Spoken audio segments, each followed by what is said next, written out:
Welcome to our webinar. This is sponsored by NAGAP, the Conference Planning Committee, and also our online learning chair, Marcus Hanscom, has joined us. He is the founder of the New England GAP, one of our chapters, and he is also the chair of the webinar or online learning community for NAGAP. My name is Linda Horisk. I am on the Conference Planning Committee for NAGAP for our conference this year in April in Orlando, Florida. And I also serve on NAGAP's Education Committee and am involved with two of the chapters of NAGAP, JGAP and New York GAP. And so with that, we'd like to welcome you to our webinar today called Conference Presentation 101, Best Practices to Engage a Graduate Enrollment Management Audience.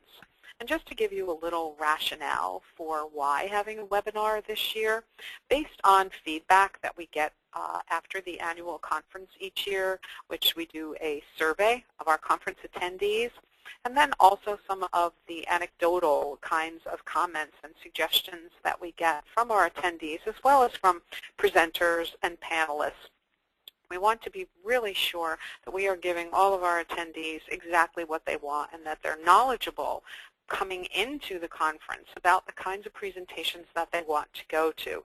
And what we hear time and again is that what our attendees for our conference really want is takeaways. How can I apply this back at my school? They want what they hear and learn about to be very clear, concrete takeaways or assignments or some kind of new activity or new kind of procedure or new tool that they can use in their own offices. We also know a lot about how people learn. So what we've been doing with the Education Committee and the Conference Planning Committee is really taking a look at what our participants want, but also how people best learn. And we know that because of brain research that we know that people learn best when they are able to make meaning and when there are connections. So with all of that in mind, we'd like to take you through some steps today and some tips for presentations, and also to share with you, if you're looking at the screen right now, you'll see the branding that we would like you to use in your presentation, in your PowerPoint presentation. Should you choose to use them, we will be sending out within the next day to you the templates that you can use, and that way there will be opportunities for the NAGAP branding, but also for you to insert your own logos, and so that you can brand whether it's your institution or whether it is perhaps the company that you represent as well. Okay, with that being said, we're going to get started, and within some of these slides, these will be ones that you would incorporate into your PowerPoint as well. And good afternoon, everybody. I just want to throw one thing in there. On the right-hand side of your screen, you'll see there's a questions box. So if you have any questions for us as we go along, or when we get to the final portion of the webinar where we have a questions section, feel free to ask any questions in that box. We'll be happy to answer any questions that you have. Okay, and so you can see here that it's important for you to have in your PowerPoint presentation an agenda slide so that you can give a very, very brief overview to your audience about what you're going to be covering in your presentation. Okay, we need to have the first slide there. There we go. We're back to it there. Sorry about that. And so what we'll be talking about today will be information for presenters, guidelines, what we call takeaways. And those would be the concrete examples of how your presentation attendees can put into action some of the things that you are talking about. So that's going to be a key part of our presentation and what we hope will be with yours as well.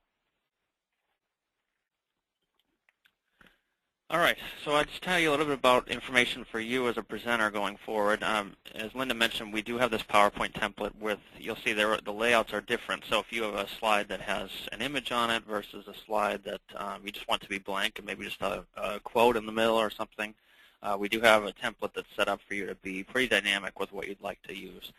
There is a question here asking, there was one presentation, I'm sure there will be others, that were prepared using Prezi. That's totally fine. So please feel free to use Prezi if you'd like to. We certainly encourage folks to use that if you'd like. And if you haven't used Prezi before, it's definitely something to look into. It's a little bit more dynamic presentation tool, but requires some getting used to. So we'll be happy to help you with any questions you have related to that. by April 15th, you'll notice in the letter that you received from NAGAP that you must submit your PowerPoint presentation on the Presys site. There's a special link for that, and you can log in and upload your PowerPoint there. Please keep in mind that if you have any updates to your PowerPoint, you can bring a new PowerPoint to the room with you once you are going to present. Just bring that on a USB flash drive, and we can load that for you right in the room. Also keep in mind that if you're using any sort of video files, unless you're linking to a website and you have internet in your room, and there is not Wi-Fi available for our attendees in the meeting room. So keep that in mind, that unless you requested internet as part of the proposal process, internet will not be available, unfortunately, so be sure that you're aware of that. So for those of you that did request it, internet will be available for you, and you can link off to, say, a video or anything that's on the web if you wanted to use web resources. If you are planning to use a video and you do not have internet in your room or did not request it, be sure to have that video as a video file, so like a QuickTime movie file or a Windows Media video file, and that has to be brought with you on the flash drive to the room when you present, and then we'll have to make sure that you can run it from the PowerPoint. PowerPoint does not automatically save videos embedded into the PowerPoint itself, so you have to provide the video file. So make sure that you have that if you're planning to use any video in your presentation. But also remember, you must register for the conference. You are required to register for the conference as a presenter. Unfortunately, it's not something that's done for you or provided to you, so make sure that you register if you have not done so already. And also be aware that we did fill the hotel for at least Tuesday night, and some of the other nights are very tight at the Gaylord, so be sure to check on our website. We do have some alternative hotel arrangements available for you. So I want to talk about a couple of things with successful presentations, and Linda and I have both presented at NAGAP before, and some of you may have seen some of our sessions. What you want to first do is give some context to where you're coming from. Obviously, NAGAP is full of members that are from small private institutions, large public institutions, for-profit institutions, so it helps to give some context to provide who you are. So talk about who you are, talk about your credibility, of course, and things, you know, if you have 20 years experience in the industry, talk about that so people know that that's why you're there speaking to them that day. Talk about what your institution does, talk about your size. I know it's very helpful for me to talk to other institutions of similar size to my own, so I like to know from what context they're able to be putting some of these things into play that they're doing. They're helping the recruitment efforts, for instance, or helping with retention, that those are things that are happening at a school that's 2,000 students versus 10,000 students at a large public institution. You also want to give some context for where you're heading with your presentation. Now keep in mind you have about an hour or so, if I remember correctly, in the agenda, so pay attention to that. You obviously want to rehearse and find out how long of time that you're going to need. But give people an overview of what you plan to cover so that everybody has an understanding of, okay, this is where we're going. And have a clear idea of where there's a beginning, middle, and an end. I always think about a plot of a story you're trying to tell. There's always a conflict somewhere and a resolution of that conflict. Think about how you're going to tell a story of and build upon the data that you're providing or the suggestions that you're providing, so that there's a clear kind of pathway, so that by the time you get to the end, you've built upon knowledge that you learned in the foundations of the early part of the session, and you have learning objectives to take home with you. So it's very important, as Linda alluded to, that when you're going to a session, I can speak from my own experience. I go to sessions, and I've often heard these kind of biographical sketches, basically, that people are providing, just saying, this is what we did. But they aren't giving us necessarily clear takeaways of how we can implement that on our campus or how change was happening on their campus because of a certain initiative. So those things are very important, so that because you want people to come away from your session and go, I really got a lot out of that, or I can take something back to my office tomorrow and it's actionable. We've all been in the situation where we go to all these sessions at the conference and then we come back and then we just get right lost into the whole spin of catching up on what we missed while we were out, but then going right forward into our own regular jobs, and we forget about all the things that we wanted to do, and we come back so energized from NAGAP, and I always love that. But then when I come back to my office, I get so caught up in things that I never get a chance to revisit what I learned. So the easier that you can make these takeaways or assignments, I always make assignments. I like the that's kind of the teacher part of me, I suppose, that I send people home with homework. And they are things that you could literally go to your office and do on the first day that you're back, and they can make actionable change in your recruitment efforts. That's how I've chosen how to do my sessions. But you want things that people can remember how to do, that they're easy to implement, and they're something that don't take a lot of time and effort and resources, that you don't have to organize 20 people to sit in a meeting and come up with an idea on how to do it. So the more that you can provide that are things that people can think about the day they get back or within a few days or weeks after they get back, they're more likely that action can be taken. You don't want to give something that people think it's a huge undertaking, I'll never get to it, and then it just automatically gets slid to the side. So you want to give something people that have actionable items. Also give people an opportunity for engagement with you. Even if you start your presentation, and we have some video resources that we'll provide to you at the end of the session that you can go back and look at later. But take an opportunity to maybe learn a little bit about your audience. Say how many people here are from small private schools, how many are from large public institutions, how many are recruiting for doctoral programs. So find a little bit about your audience, and if they're already engaged then, and then you're able to, it kind of serves a twofold purpose. You're making sure people are awake and they're engaged and they're listening to you, which is great.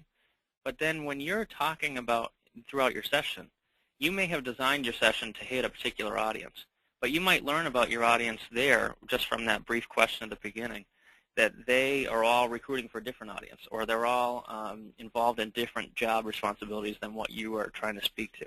So then you can kind of dynamically change your message, or at least work on your message to make sure that it's applicable to those audiences. And I always find that helpful, because I don't want to be talking to a group of state schools about what all the private schools are doing. It doesn't really make sense to do that. At the end of your session, as you get towards the end, you want to recap the key elements. Tell people what were those takeaways. And in my case, I have these assignments, so I might have 10 assignments in my PowerPoint. And then at the end of that session, I'll have a slide or two about the 10 assignments that we gave, so that people have a recap so they can talk about that. That's a nice segue into the Q&A, because that kind of reminds people what they've learned about over the last, say, 40 minutes of your session. And then you can kind of revisit some of those issues. And that's generally very helpful for people to kind of revisit that and think about what they've learned. And also provide some resources if you can. If there are any YouTube videos, or there might be, in my case, I provide additional PowerPoint sessions that I've done in the past. So I put them up on SlideShare, so then I give people that link. So things like that. So when you're talking about relevant information about you at the beginning, and we designed this presentation to kind of give you a general sense of how we'd like you to go with your sessions. But when you're talking about yourself at the beginning, talk about private or public, basic enrollment statistics, your type of school. Also, it's helpful if you're talking about any sort of technology or marketing or social media, talk about what products you're using. You don't want people coming in and expecting to hear about LinkedIn if you're talking about advertising on Facebook. Or if they need to put context into what CRM they're using, and you're only on one vendor and they're on another one or considering a different one, it's helpful for them to just get an idea of how you're using those systems and how they can maybe be successful using those same systems as well. And then any services and things that you're getting as well will be very helpful. And now just to talk a little bit about the learning objectives for your presentation. When you originally submitted your proposals, you were asked to cite learning objectives. And so we also provided you with a list of action verbs for learning objectives and kind of gave you a model for how to set these up. And then the conference planning committee, there were some of us who did go back into Precis and did some editing to make sure that the learning objectives were all written correctly. So what I would suggest that you do would be to go back into Precis using your login information and review your learning objectives just to see if any changes were made, so that when you import these back into your presentation tool, you'll be on the same page with what was updated in Precis. Make sure that your learning objectives are clear and easy to understand, as Marcus mentioned before, that they are actionable, something that someone can take away and put into action. We also found that what our participants in our conference really like is they love data. For example, if you bring on a new marketing tool of some sort, a lot of times the presenters will talk about, well, this is what we did, this is what we went to, and we've been using it for a year. And so try to provide some kind of data about the changes that you saw or the improvement or the increase in yield or the increase in the number of prospects, those types of things. Here's what we were seeing about the change that we made. We find that that really enhances the credibility of the presentation and once again adds to just the depth that somebody's going to take away from your story. And so keeping the, using some kind of data, having examples of how your ideas were put into practice will be a very, very important thing for our conference and for the attendees as well. And so just some general do's and don'ts, and some of this will echo some of the things that Marcus talked about earlier, and that is you really have to find the balance between using your slides as notes or your slides as a script or a teleprompter. And so indeed, you're probably saying, oh, well, sure, Linda and Marcus, look at how many bullet items you have on your PowerPoint right now. We really debated that because what we wanted to do was to have enough in here where we can send this out later on. This will be available for people, other people who weren't able to attend today. So for us, that's what it was all about.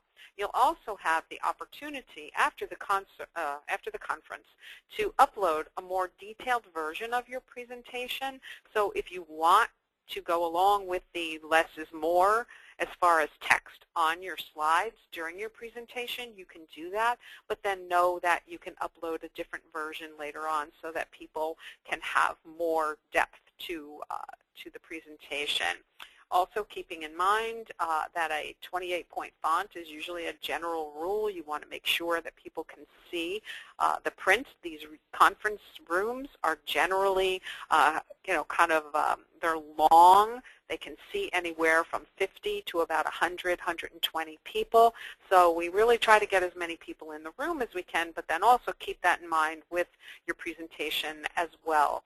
Another caution that we have for you is to be very careful about copyright laws for text and for images, making sure that anything you grab from the internet is not copyrighted from someone else, because if you then take this and post it on SlideShare or something like this, we don't want anybody to run into any kind of a problem.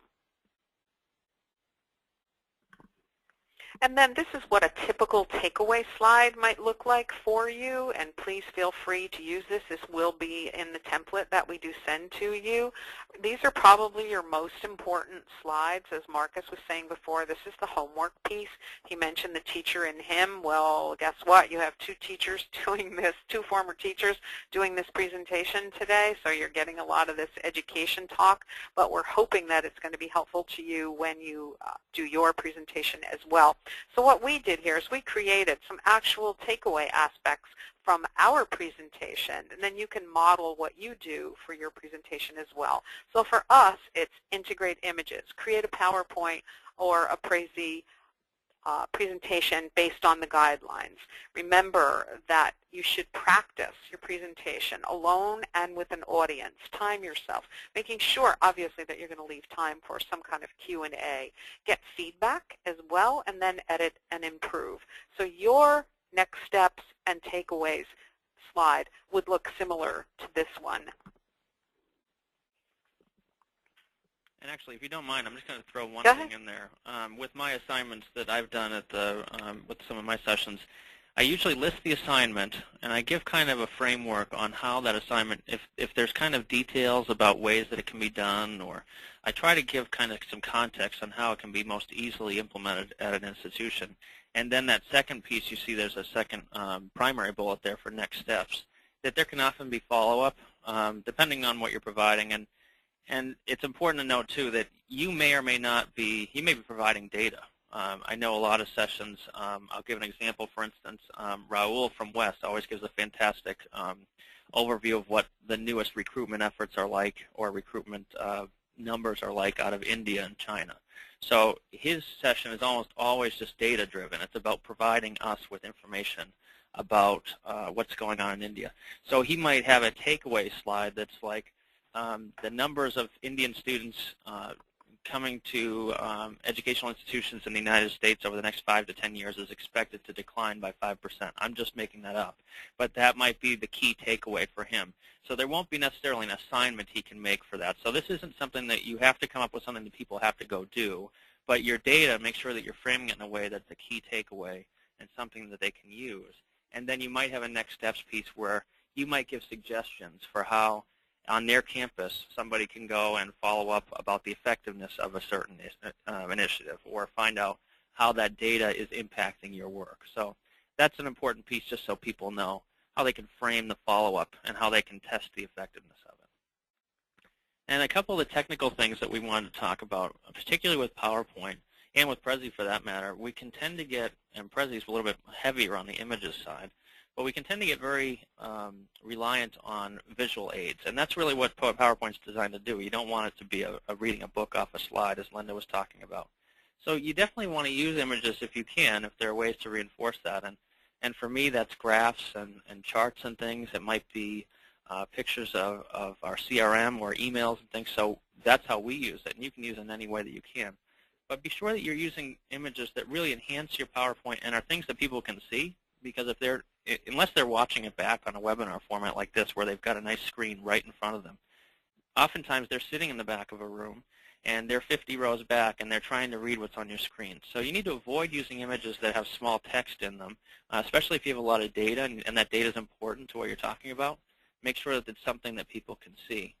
If you have images with text and you need something to see, somebody to see something, and you need to see kind of the full-size image with the text on it for context, give your audience an opportunity to see that more up close. So if you can provide a zoom in using an animation, and I'll show that in a moment on how you can do that, that's very helpful. Be mindful of the fact that not only they're far from the screen, people have different reading abilities and things, so the higher the contrast you have, the better. So you see here we have a white background with black text. That's about as high contrast as you can get. But definitely avoid using colors that are too close, that are tough to see. And again, we are providing this template to you, so if you want to use this, we're certainly encouraging you to consider doing that. And the text and all that is built in so that you can just type right into the slides and it'll give you that high contrast. But think about that with your images as well. If it's tough to see from afar, it's generally something you shouldn't be using. Make sure you're using images that are relevant to your content. It's generally not accepted practice to use clip art anymore. That was really the old PowerPoint. So when you're using images now, use something that's relevant to what you're talking about. I've seen people put personal photos up on their PowerPoints, like of their family or their dogs and things, and it might be good for a chuckle and things, but it's not a very good practice for professional PowerPoints that you're giving at a conference. So avoid using things that aren't relevant to what your content is in your PowerPoint. Avoid images also that may not be politically correct. I haven't seen this too much, but I've seen a few times where somebody puts something up that just because of the audience, I mean, you have audience that the demographics are widespread. So just keep in mind that you could be putting something up that might be politically sensitive, particularly if you're talking about international students, those kinds of things. There are things that you should just be thinking about because you're presenting to an audience that's so varied.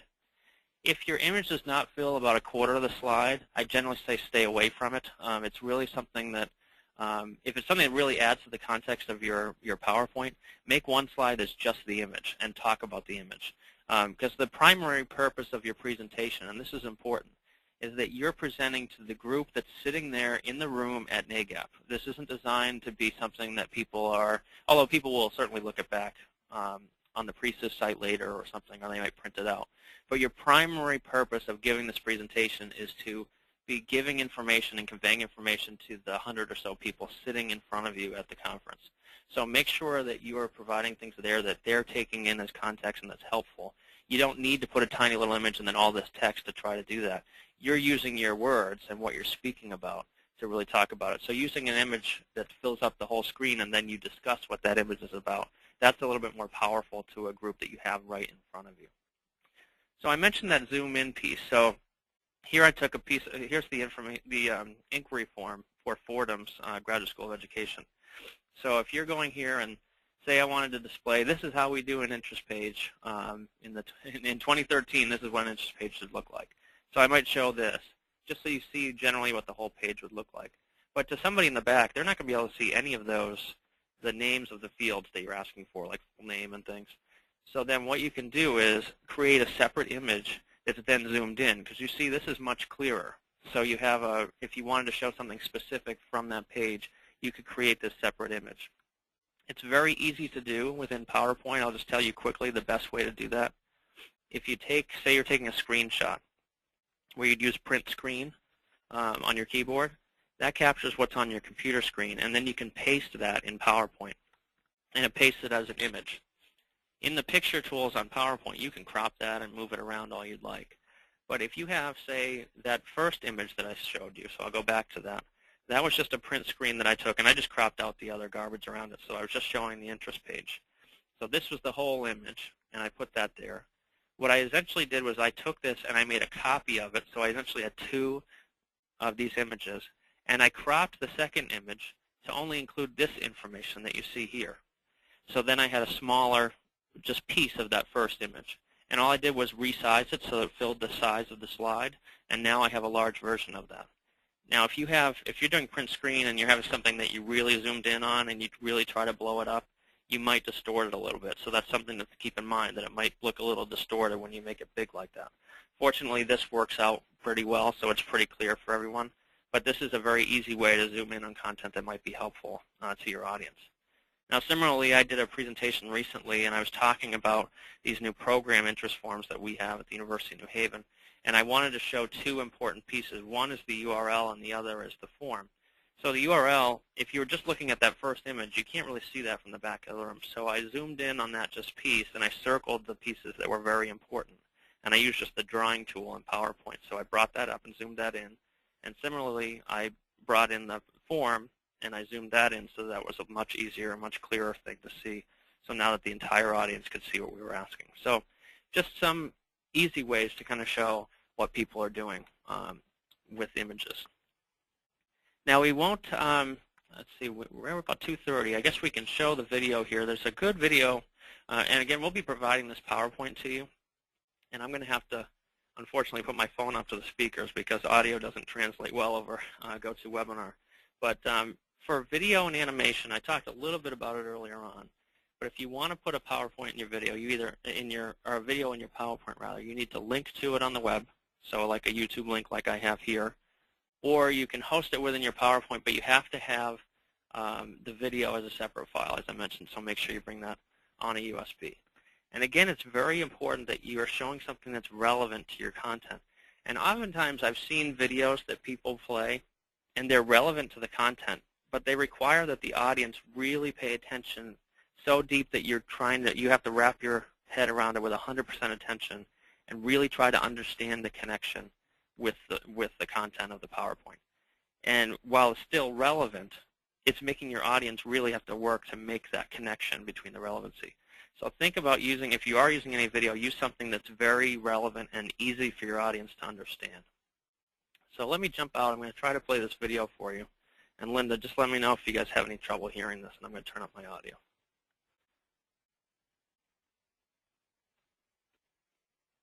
Around the world every day, thousands if not millions of people give presentations. Some are great and have a powerful impact on their audiences. Others, well, let's just say they're works in progress. This is Powerful Presentation, simply stated. Meet Jim, an aspiring professional trying to make it in the world. Jim used to give presentations like just about everyone else knew. PowerPoint was his tool of choice. He'd use it like an outline, with a header followed by bullet after bullet, and sometimes even sub-bullets. When he wanted to be fancy, he'd add what usually turned out to be an ineffective chart, or sometimes a table. And when Jim wanted to really spice things up, he'd add, yep, clip art. Unfortunately, Jim's approach would often confuse and bore people. This was a problem because he had important things to say, and because it was dimming his prospects for success. Fortunately, Jim learned a better way and didn't stand in the dark for long. Perhaps most importantly, he now focuses on the story he wants to tell. In doing so, he tries to follow a simple structure with a clear beginning, middle, and end that links together his various points and builds to his conclusion. When formulating his story, Jim uses a simple pad of paper or sticky notes. Staying low-tech at this stage helps him think more creatively and stay outside the box. He then considers what will best help him tell his story. Jim sometimes opts to use a whiteboard, flip charts, handouts, or even no props at all.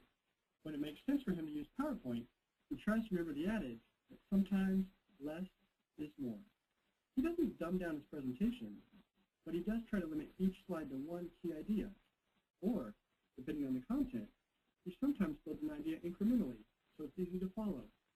He always looks for visual ways to tell a story, with supporting images, minimal text, and clear charts and graphs. Sometimes he uses quotes, but he tries to remember that people can't read his slides and truly listen at the same time. Jim still uses plenty of text to help him remember what he wants to say, but he hides it in his notes that only he sees. Jim's new approach takes more time, energy, and rehearsal. It's been well worth the effort. His audiences are now much more engaged and better understand and remember his presentation. And, as if that weren't enough, his pocketbook doesn't mind either. This has been Powerful Presentations, simply stated.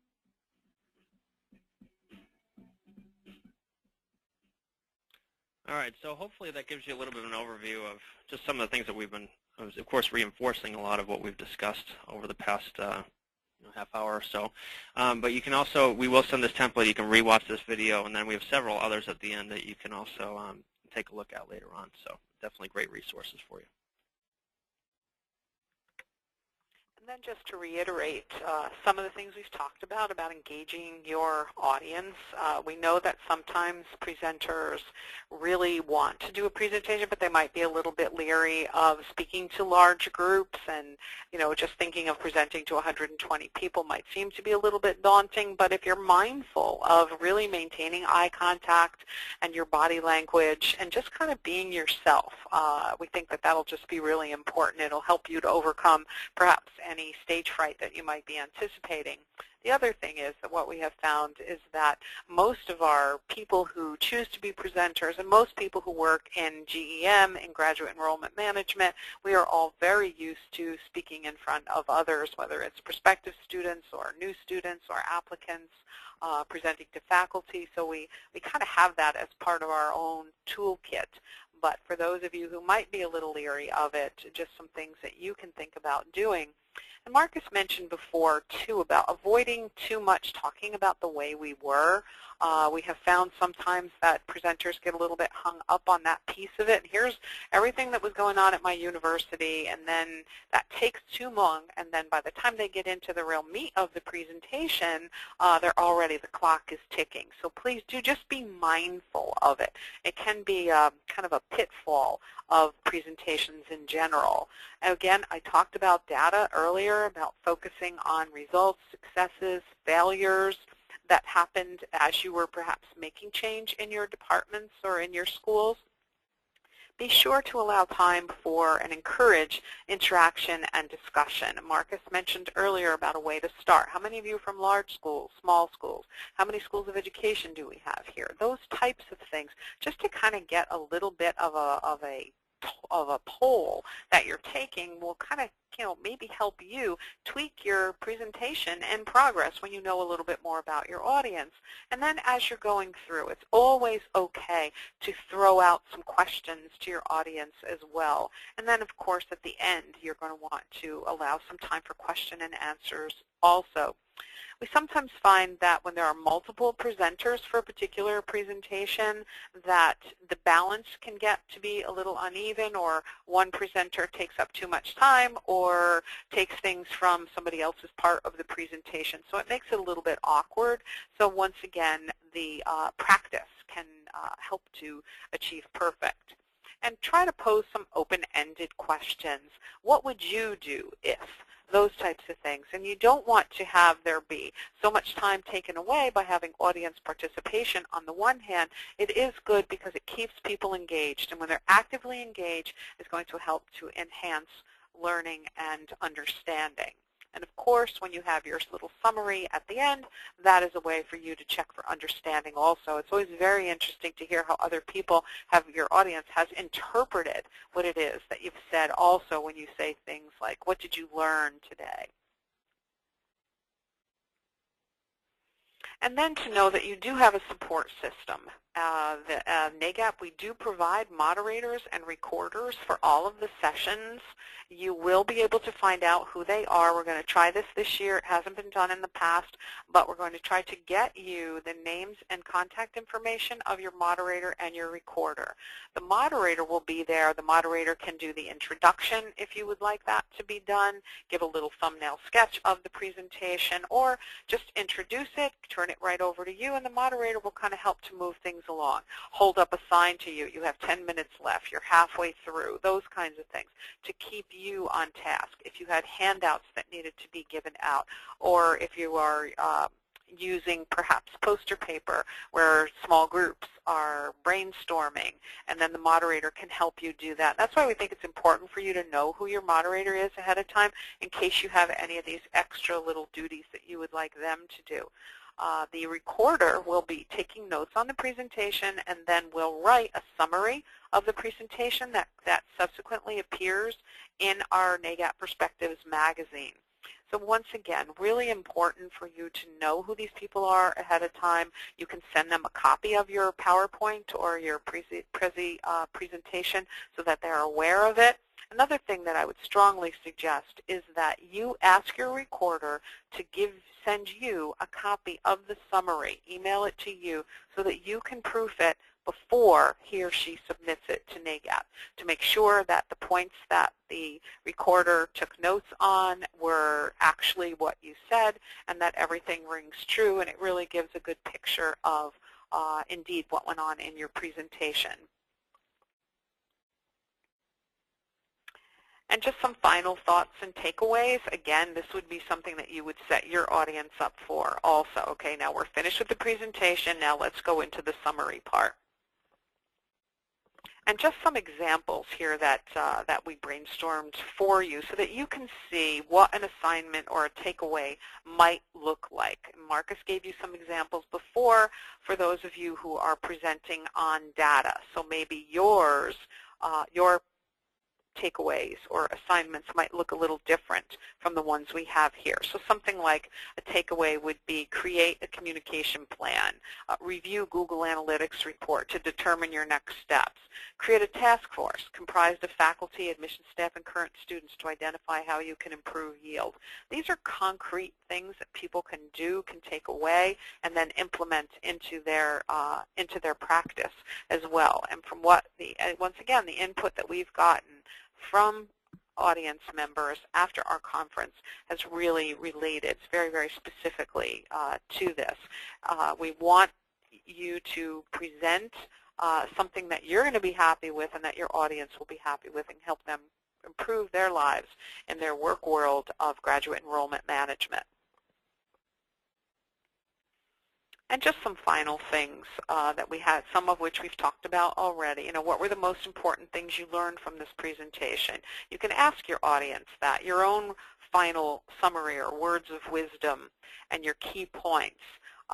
Another thing that we were thinking about was to take this even a step further and to encourage your audience members to connect with one another, you know, encourage them, you know, give out your business cards to someone you attended here with. Email us. Email the presenters if you've tried something that we've done so that we can know how it worked out for you. Maybe post a comment or ask a question on some social media tool. NAGAP does have a presence on Facebook, on LinkedIn, on Twitter, and so however you can keep the conversation, help your audience members and encourage them to keep the conversation going about what they learned. And then what we're doing is we're just keeping, yes, the conversation's going, but we're keeping the learning going as well. And that's what a professional development organization like NAGAP is all about. And to just drill that home a little bit further from what Linda was just saying, remember that we're working in education here. So not only do we have a responsibility to our students, but we have a responsibility to those that are coming to the conference and are hoping to learn from all of us. So share as much as you can on the theoretical side, but also data that supports it. Provide those opportunities to process and make meaning from that information. That's really the new kind of buzz term on our retention efforts, is making meaning about your experience. So if you can make meaning out of that, give participants an opportunity to give feedback to you, ask questions, discuss what they're learning. understand what your data is trying to tell them and how they can really implement that in their own scenarios that may be very different than yours. So try to discuss as much as you can and then give them those opportunities to take something home and do something about what they learned. And then at the very end of your session, of course, you want to thank people and give them an opportunity to ask questions. And I would actually argue we have our questions on a separate screen here, just a questions kind of header. But I would argue that you have one slide at the very end of your session that has maybe a photo of you if you can, and your information as well as that being your questions slide, because then you're keeping that up throughout your questions portion. And oftentimes your attendees might want to write your information down, and if you just show it real quick and then you zip it off to just show a question screen, then they don't have access to that information. So give them every opportunity to connect with you. Oftentimes many people will have questions for you. I had somebody the other day contact me from a presentation I gave at NAGAP in 2011, so 2 years ago, and she still had my presentation on her desk and had some questions for me. So provide that information that you can, because you can serve as a resource for people for a long time and be a very valuable resource. So let them know what your institution is, your contact information. If you're on a social media network, for me, I use Twitter professionally, so for me that's a great way to talk to these other attendees and people that are coming to these conferences. If you have a website, put that there, and of course your photo so that people can remember you rather than just, your information might not mean a lot unless they can. We, of course, know a lot of people, so as much as you can, make an association with others when you're at the conference. That's very important. So at this point, we'll take any questions. Sure, Linda. Yeah, I see, Marcus, this is Linda. There was a question that somebody typed in about, would you review the image hints again for the zooming in? Yeah, what I can do is I'll actually try to do a live on-screen demo here that might be more helpful. I'll use Linda's as an example here. So when I brought this image in from Fordham, and you can see that, right, Linda? Yes. Okay. So let's say when I went to their website and I found this page, and this is what I wanted to show. I just hit print screen on my keyboard. It's in the upper right of your keyboard. Some of the newer keyboards for PCs anyway require that you hit the function key and then print screen, or you might have to hit the F lock and print screen. So play around with it on your keyboard, but you'll be able to take a screenshot of what's on your screen right then. And then when you come in here to PowerPoint, you can do one of two things. You can either press Control-V on your keyboard, which is paste, or you can just go up to I'm not even sure where it is anymore. I believe it's in Insert. I'd have to find it again. But there's a paste function. Actually, it would be right here on the upper left. So it's in the home screen. Sorry, they moved things around. So if you hit paste there, it'll paste that image there. And so let's say that this was the image that came over. You just have to resize this so it fits in on your slide. So oftentimes it'll be bigger than the slide that you have. So you can resize it, make it smaller, put it in the corner of your slide, whatever you'd like to do. And so in this case, what I'm going to do is I want to get that zoomed in feature because I want people to see this whole thing, but then also the zoomed in. So what I'm going to do is just copy this, and then I'm going to paste it. I'm just using a Control-C and a Control-V here. And so this image is just duplicated. And up in the picture tools in the upper right, you see that there's a number of options across the top of your screen, but crop is on the right-hand side. And if you click on that, it grays everything out so that you're just looking at your image. And you have these little black bars so you can kind of move it around. So I want to crop it down to say just the school of interest. Let's say that's our most important piece. So I'm going to crop that down here. So now I'm just looking at that one piece. And you just click the crop button again to finish your crop. So now I have the original image that I had brought in plus that cropped piece that's floating here. So I'm just going to resize, make sure this original image fits on my slide. And I'll do that. And then what you can do is this piece that I just cropped out, I cropped it out just in the one that we had done before at that exact ratio of size. But you can resize it just like any other image and make it much bigger. So, and you see here that this got a little bit distorted, so it doesn't like that piece as much because I distorted it. But now if I move over and I'm going to watch, say I'm going to go to this slide, I just want to see this. The distortion didn't help me too much, but it does make a difference. If you're looking at this small piece of the background, that's very difficult to see. But at least the school of interest now, it fills up most of the screen, and it's a lot bigger, so that font's a little bit larger. So that's a good way to make that work for you. And then you can just set up an animation on the animations pane here. So if you select that, you can maybe select that image and then say, I want that to fade in. and just say on click. And then once you do that, I'm going to go here. And so it's not automatically coming up now because I said I only want it to come in on click. So now when I click, it fades into the middle of the screen. So that's the best way to do that with the image, and hopefully that's helpful. Any other questions? I see there's a number here. I want to make sure that we have them. We will send this PowerPoint as well as the blank template. So if you would like to use the template with the NAGAP logo, we will provide that to you. We also are recording this whole session for you, and we will put this on YouTube. So you can watch the video back. We'll provide the link to you. So you'll have all of these resources. And speaking of resources, we do have a final slide that we didn't show you, but there are a number of resources here with some kind of tips and tricks about giving presentations, not only just in general about the conferences, but also more specifically about PowerPoint and some videos and kind of some best tips for that. So all this will be provided to you. And then there was a couple, I think I saw a question about Prezi. We can provide the NAGAP logo to you if you want to put that in your Prezi. So we are willing to provide that if you'd like. Right. Now, there's a question about how many people to expect. Right. I know, Linda, you were in the session rooms down there. So what kind of size exactly. are you looking at there? there? And so the sizes are mostly going to be like there's going to be a couple of small ones that might hold about 50 people, but most times at conferences you can anticipate that they're going to be set up between 80 and 120 seats. That's what we had when we were in Austin. I was on the committee last year as well. That's usually what we are looking for the presentations. And the rooms are set up lecture style as well. We do have a few presentations this year that are about our theme of the conference, which is leadership in GEM. And those presentations, there are a few of them that will be 2 hours in length. So that will be something that we're piloting this year also, is a longer learning session.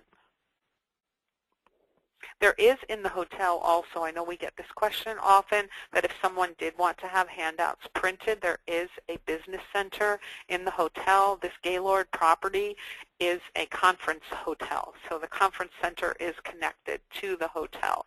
So that business center is there, and FedEx and stuff like that, and printing capacity as well, should you need to have anything printed.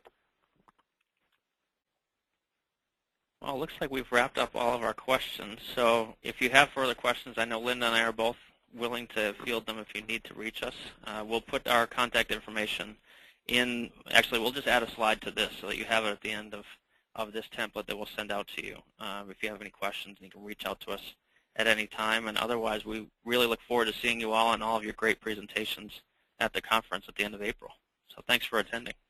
Thank you.